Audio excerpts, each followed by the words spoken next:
Have you ever been in a moment where things felt right? The energy was thick. She was close. The tension was real. But you didn't know what to say, so you hesitated, or you over-explained, or worse, you asked for permission. And just like that, the moment dissolved. She pulled away. She said, "I'm tired," or "I'm not ready." And you were left wondering what you did wrong. But here's the truth. It's not about the words you say. It's about the energy behind them. In this video, I'll show you exactly what to say, and more importantly, how to be. In those intimate moments most men ruin. We're going to break down subconscious psychology, feminine polarity, and stoic masculine presence. So you can lead the moment without force, without begging, and without ever losing her attraction again. Stay with me. This will rewire how you approach intimacy forever. Section 1. The false programming most men carry. From a young age, men are conditioned to believe they need approval. From teachers, from society, from women. We're told to be respectful, polite, careful, and those things have their place. But when it comes to intimacy, that same programming becomes your prison. Because women don't want to be asked to feel something. They want to be led into it. Not through pressure, not through words, but through presence, confidence, groundedness. The moment you start negotiating desire, you kill the very energy that was creating it. So the first thing you need to unlearn is this idea that her intimacy is something you earn by saying the right things. It's not. It's something she surrenders to. When your energy feels safe, certain, and undeniable. Section 2. What she's actually feeling in that moment. Here's what most men never understand. In moments leading up to intimacy, a woman is not evaluating your words. She's scanning your energy. Her subconscious is asking, can he handle me? Will he judge me? Will he lead me deeper or make me feel exposed? She might say no, but what she's really saying is, I don't feel safe enough to lose control yet. And safety doesn't come from asking, can I kiss you? Or, is this okay? It comes from a man who is rooted, slow, unmoved, a man who doesn't need the moment, but invites her into it with complete presence. She wants to feel like the moment is unfolding naturally, not like she's being convinced. Section 3. So, what do you say? If you need a line, here it is. You don't have to do anything. I'm just here with you. That sentence, when said with calm, relaxed energy, melts resistance because it releases pressure. It tells her, this isn't about performance. This isn't about expectation. This is about connection. Another one.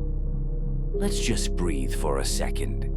Most women are in their heads, and in intimate moments they need to drop into their body. Your job is to lead that shift from thinking to feeling. And sometimes all it takes is a pause, a breath, a deep grounding into the present.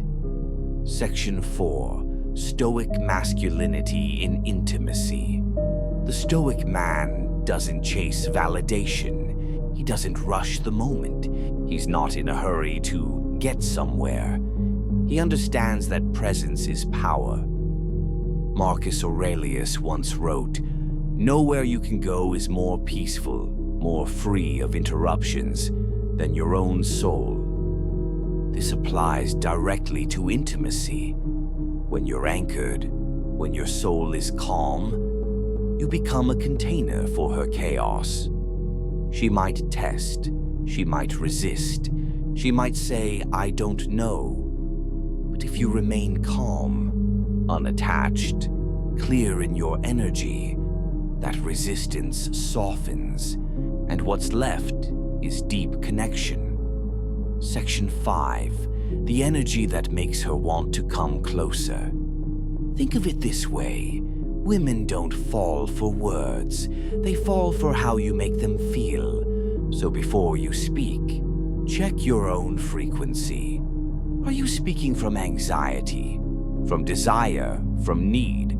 Or are you speaking from fullness, from truth, from relaxed certainty?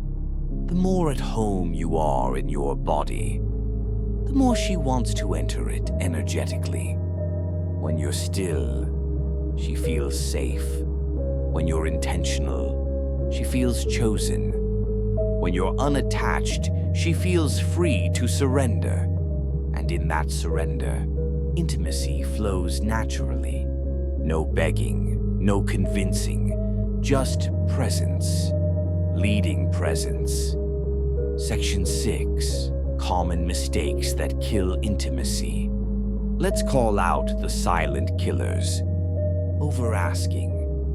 Can I kiss you? Do you want to? These kill the moment. Not because you're being respectful, but because you're seeking reassurance.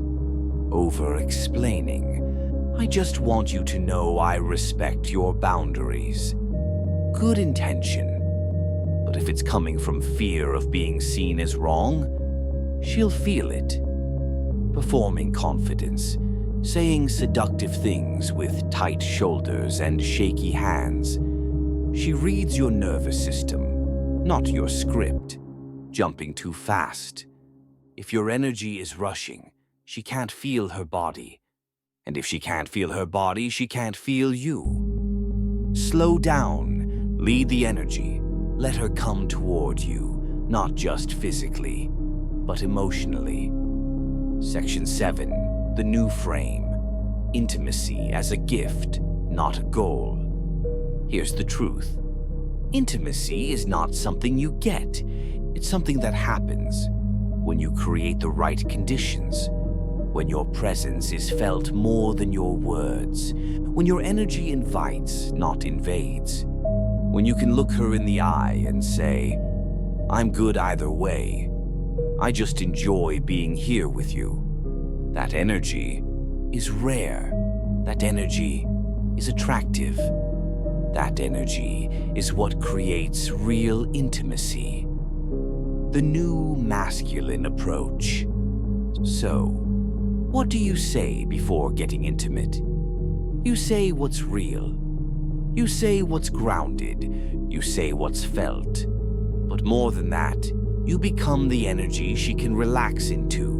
Because when a man is deeply rooted, he doesn't need permission. He doesn't seek outcome. He simply is the invitation. And in that presence, she feels safe.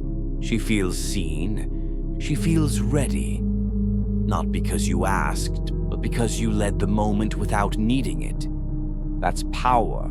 That's stoicism. That's masculine intimacy. If this spoke to something deep in you, share this with a brother who needs to hear it. And if you're building yourself into the kind of man who leads with presence, you're in the right place. I'll see you in the next one.